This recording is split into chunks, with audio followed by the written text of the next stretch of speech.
এখন আমরা আলোচনা করব মানচিত্রের গুরুত্ব ও ব্যবহার কি। আমাদের এটা সম্ভবত পঞ্চম প্রশ্ন। মানচিত্রের গুরুত্ব ও ব্যবহার কি। দেখো, ভূপৃষ্ঠের ওপর কোনো মহাদেশ, সাগর, দেশ, রাজ্য, খেয়াল রেখো আমি হায়ারার্কিটা বা অনুক্রমটা কিভাবে নামাচ্ছি, রাজ্য, অঞ্চল অথবা প্রাকৃতিক পরিবেশ, অর্থনৈতিক পরিবেশ,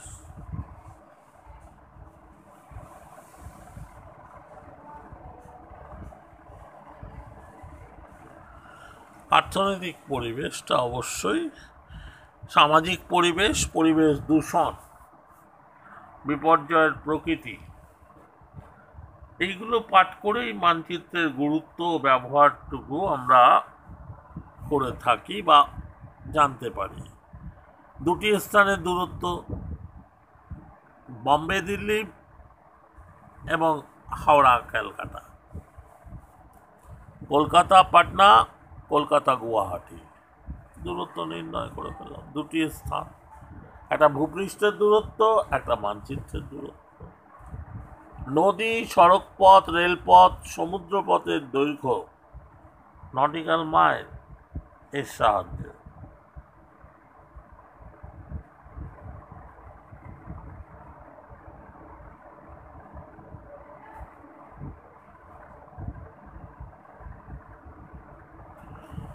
এর পরের দিকে আমরা দেখো, মানচিত্রে সাহায্যে আমরা নদী, সড়কপথ, রেলপথ, সমুদ্রপথের দৈর্ঘ্য নির্ণয় করে থাকি। স্কেলের সাহায্যে একটা টন সুতো বসিয়ে নদীর আঁকাবাঁকা পথে নদীর দৈর্ঘ্য আমরা পরিমাপ করে নিতে পারি। ধরো 2 সেন্টিমিটার টু 1 কিলোমিটার মানচিত্রের স্কেল, অর্থাৎ 1:50,000। সেখানে আমরা কি করলাম, এটাকে দড়ি দিয়ে বাঁধলাম এবং বেঁধে নিয়ে বা সুতো দিয়ে বেঁধে নিয়ে তার দৈর্ঘ্যটা মেপে নিলাম। দৈর্ঘ্য পরিমাপ করার পর যেটা দেখাচ্ছে সেটা ধরো 29 কিলোমিটার, 29 সেন্টিমিটার। তাহলে 2 সেন্টিমিটার টু 1 কিলোমিটার, তাহলে 29 সেন্টিমিটার টু কত হবে, 29/2, কত দাঁড়ালো, 14.5।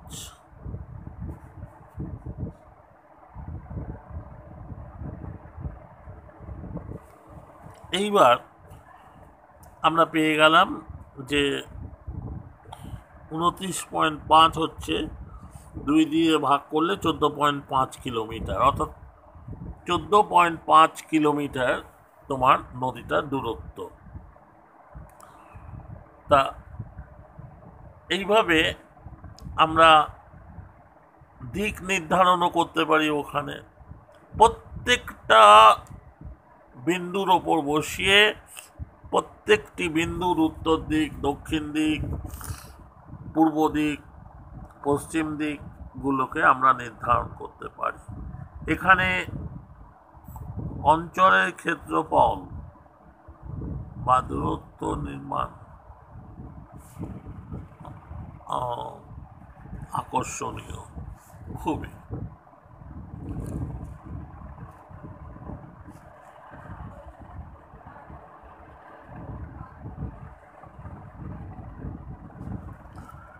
এইভাবে আমরা কোনো অঞ্চলের ক্ষেত্রফল বা আয়তনও নির্ণয় করে ফেলতে পারি। তাহলে দূরত্ব নির্ধারণ করা, দৈর্ঘ্য নির্ণয় করা, দিক নির্ধারণ করা, আয়তন নির্ধারণ করা, এইগুলো হচ্ছে আমাদের ব্যবহার। আর গুরুত্বটা কি, তার সারমর্মটাকে খুঁজে বার করা, প্রাকৃতিক পরিবেশ, আর্থসামাজিক পরিবেশ এবং পরিবেশের দূষণ অবস্থা।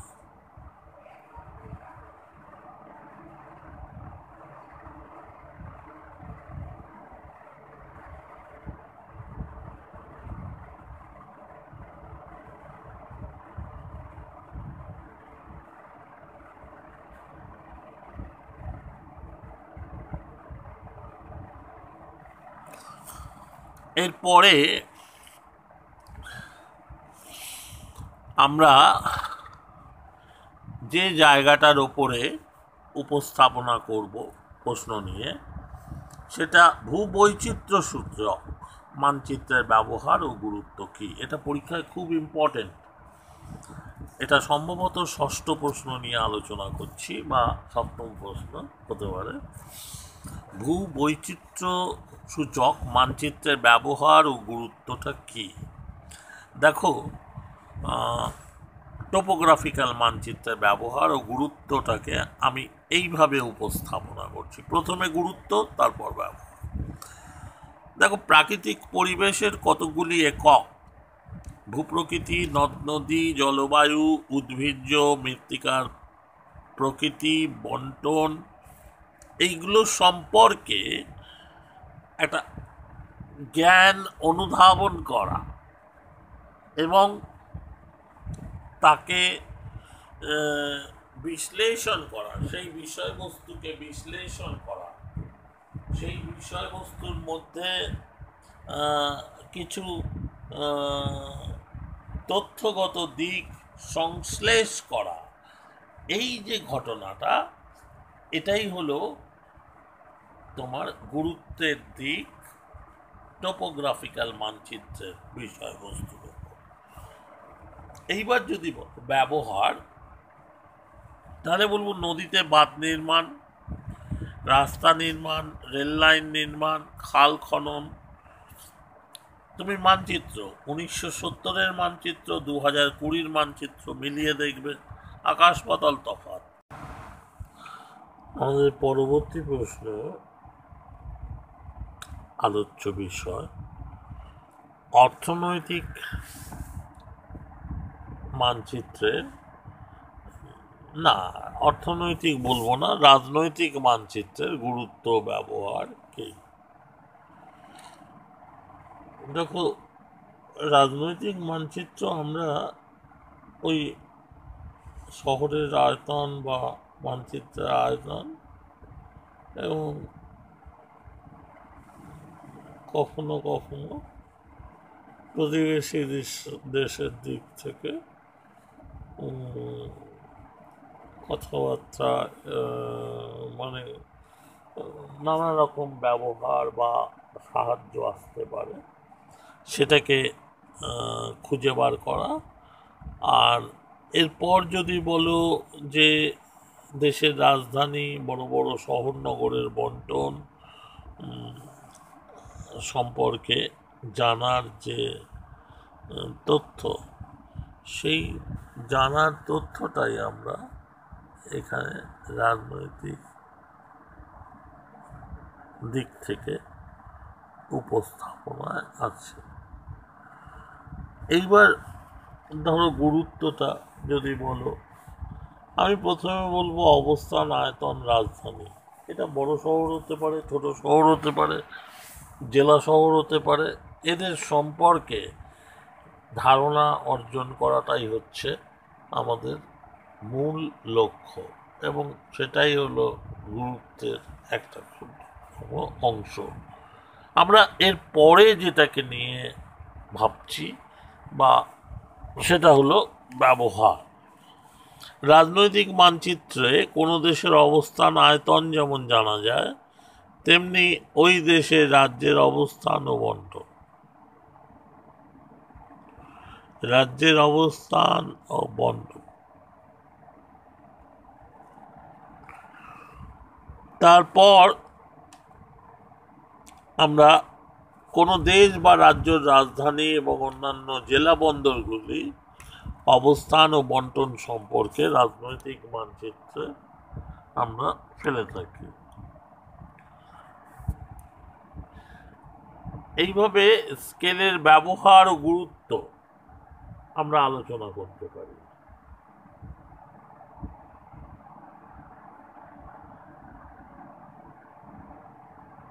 স্কেলের ব্যবহার যদি বলি, তাহলে বলবো মানচিত্র অঙ্কনের জন্য স্কেল অপরিহার্য।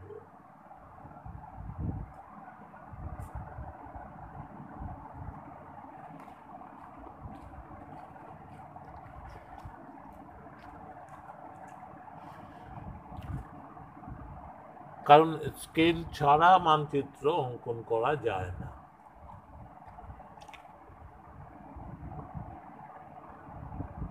তাছাড়া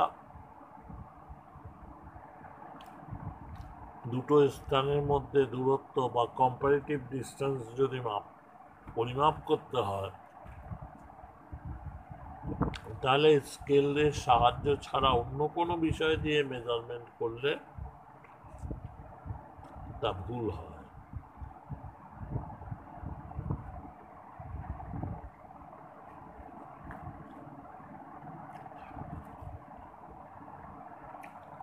আরেকটা ব্যবহার বলি, স্কেলের মান অনুসারে মানচিত্রের শ্রেণী বিভাগ করা যায়।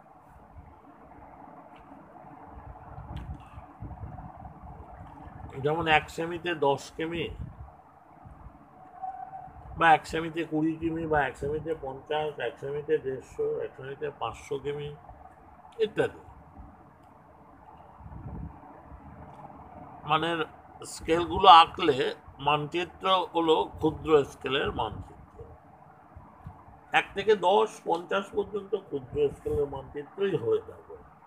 এমনকি 60-70ও হয়, আকার উপর নির্ভর করে, বিস্তৃতির উপর নির্ভর করে, মানে এক্সটেনশন অফ স্কেল কতটা তুমি দেখাতে চাই তার উপরও নির্ভর করে।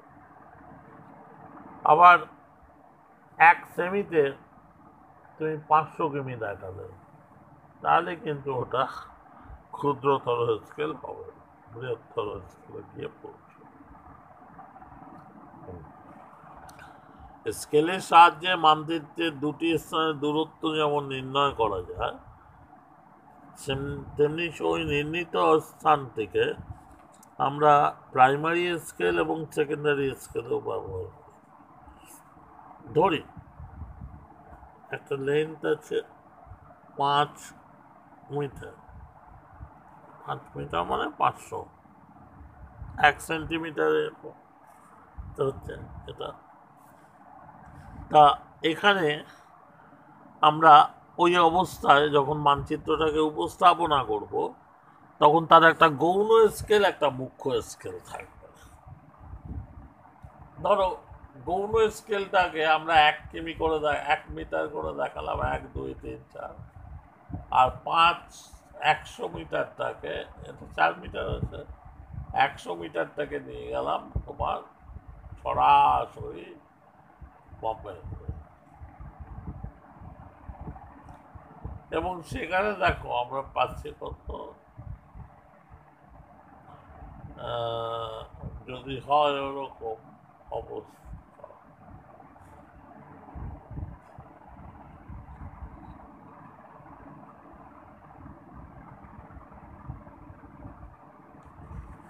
তা এইভাবে আমরা স্কেল নির্ধারণ করে, স্কেলের সাহায্যে নদী ও যে কোনো পরিবহন পথের দৈর্ঘ্য নির্ণয় করতে পারবো।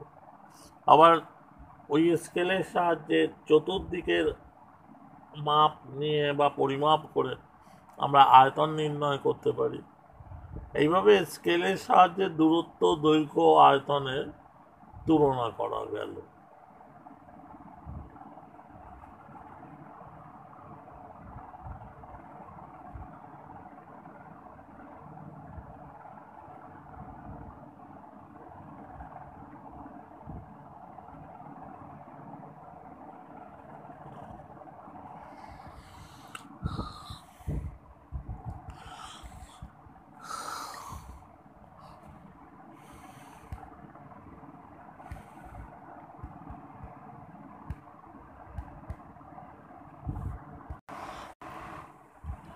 অনেকগুলো বড় প্রশ্ন নিয়ে তোমাদের কাছে আলোচনা করেছি, ছোট বড় প্রশ্ন নিয়ে।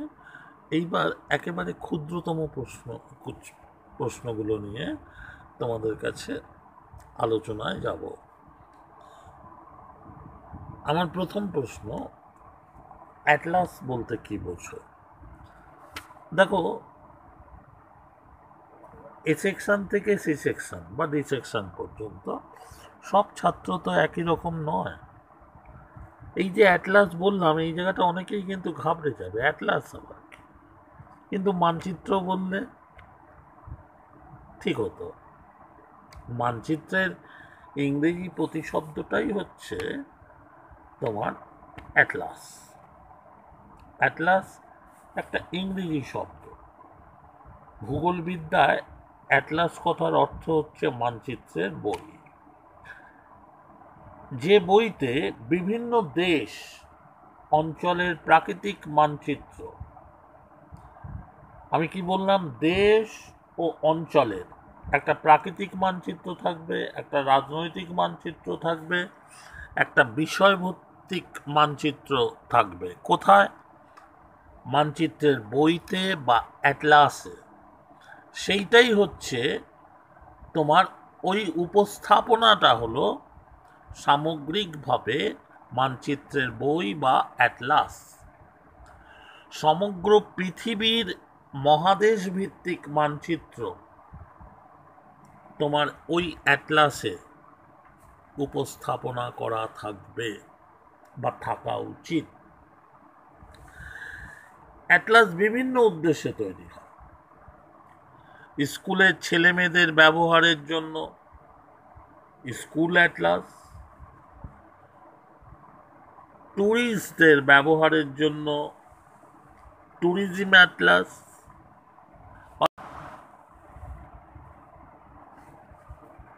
ভগ্নাংশ স্কেল বা সংখ্যামূলক স্কেল RF মানচিত্রের দূরত্ব বা ভূমিভাগের দূরত্ব, সুতরাং মানচিত্রের দূরত্ব ইস্টু ভূমিভাগের দূরত্ব। RF অনুসারে মানচিত্রের দূরত্বের মান সর্বদা এক হওয়া উচিত, যেমন 1:50,000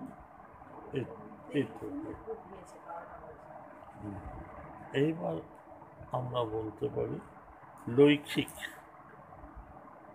লৈখিক স্কেল কয় প্রকার ও কি? দেখো, লৈখিক স্কেল 4 প্রকার। রৈখিক স্কেল, লাইনিয়ার, তুলনামূলক scale, comparative scale, vernier scale এবং ডায়াগোনাল স্কেল। এগুলোকে লিখার মাধ্যমে উপস্থাপন, তাই লৈখিক স্কেল।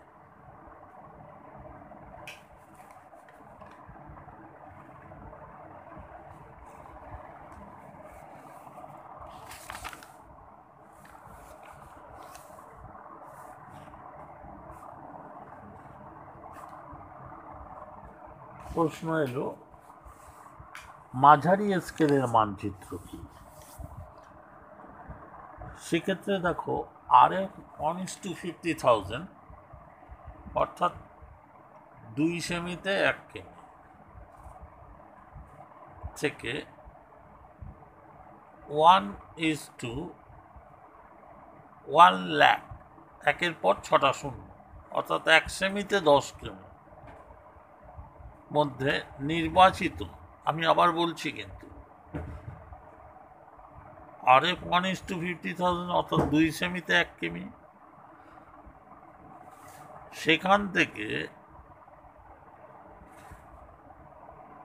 1:1 লাখ অর্থাৎ 1 সেমিতে 10 কেমি মধ্যে নির্বাচিত যে কোনো স্কেল আঁকা মানচিত্রকে মাঝারি স্কেলের মানচিত্র বলে। সার্ভে অফ ইন্ডিয়ার তৈরি ভারতের ভূবৈচিত্র্য সূচক মানচিত্র অর্থাৎ টোপোসেট এই ধরনের। তাহলে আমরা দেখতে পেলাম যে মানচিত্রের অবস্থা কিভাবে আছে।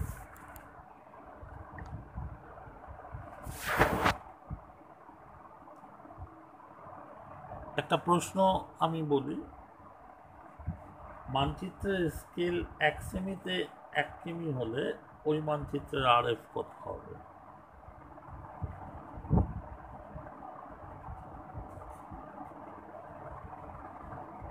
এক সেমিতে 1 কেমি,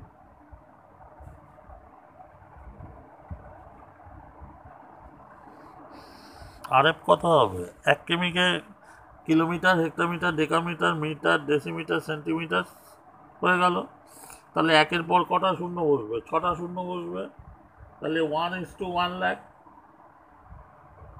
1:1 লাখ হবে ওই মানচিত্রের আরো। আচ্ছা, 2 সেমিতে 1 কিমি মানচিত্রের স্কেল, মানচিত্রের স্কেল 2 সেমিতে 1 কিমি।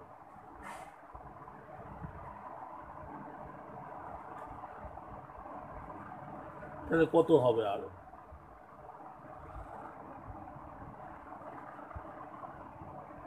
দেখো, 2 সেমিতে 1 কিমি,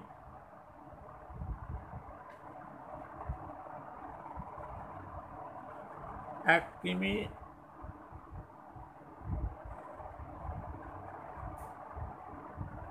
এক্ষেত্রে